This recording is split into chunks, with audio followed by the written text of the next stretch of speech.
Je m'appelle Thiané Diagne. Je suis styliste sénégalaise. J'exerce ce métier depuis 27 ans maintenant, par la grâce de Dieu, subhanahu wa ta'ala. Et j'ai à mon actif 2 enseignes. L'enseigne Jour J, des tenues de cérémonie, et l'enseigne Gandioli pour les tenues de vie. Je suis installée à Dakar, effectivement, voilà, depuis que j'ai créé ma maison de couture. J'ai des clients à l'extérieur, effectivement, et des partenaires parce qu'il faut travailler avec des fournisseurs par rapport aux matières qu'on a l'habitude d'utiliser. Parfois, c'est des matières qu'on trouve sur place, mais parfois, on est obligé de voyager. Et c'est comme ça que se tissent des relations entre les fournisseurs qui nous proposent toujours les nouvelles collections de matières féminines. J'ai une clientèle constituée de femmes parce que depuis la base de mon travail, je travaille beaucoup plus sur des collections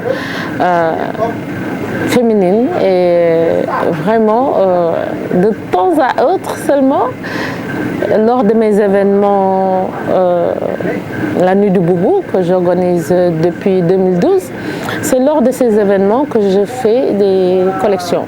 Mais la plupart du temps, ce sont les dames qui sont à l'honneur. Alors, commencer par mon événement qui s'appelle la Nuit du Boubou, que j'ai initié depuis 2012. Je crois que j'ai déjà fait 3 événements successifs. Mais à part ça, je participe à beaucoup d'événements auxquels je suis conviée.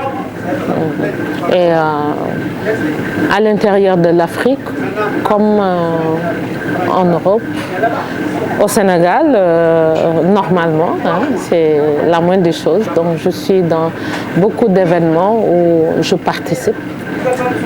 Ce bateau mythique que je viens de découvrir, c'est vrai qu'il y a 2 ans j'étais là sur le bateau, mais c'est la première fois que je fais la croisière. Donc comment je le trouve? Déjà c'est des sensations très fortes d'être là, de rencontrer des personnes de renom dans le milieu de la culture. Déjà rien que ces rencontres très importantes et des liens se tissent, des projets naissent, tout ça c'est important. Donc vraiment très émue d'être là, et en plus je découvre mon pays. Je découvre mon pays parce que peut-être il y a des endroits qu'on connaissait, mais ce trajet qu'on fait avec ce bateau, je ne l'ai jamais fait en tant que Sénégalaise. Donc vous voyez, j'ai l'impression d'être une touriste dans mon propre pays. C'est extraordinaire. Qu'est-ce que vous dites aux autres Sénégalais qui n'ont jamais... J'ai commencé à envoyer des messages partout pour leur dire de venir découvrir leur pays. C'est bon de voyager, de découvrir des pays autres qui sont parfois d'autres continents, mais il faut commencer par connaître son propre pays et découvrir ces différentes traditions qui s'y trouvent, et ça ne peut que vous fortifier. En tout cas, moi, tout ce que j'ai découvert, je crois que je pourrais écrire un livre. Ah oui. Là, il faut écrire. Je vous encourage. Avec l'aide de Sorna, bien sûr. Là, je vous encourage à le faire. Bon, à part ça, ce que je pourrais faire de moi-même, j'ai commencé à penser, c'est ça m'a inspiré, c'est de créer une collection de tenues en tant que styliste. L'inspiration vient de ce fleuve, de ces rencontres, des différents lieux qu'on a visités, de ces milieux colorés de différentes manières. Tout ça vous inspire.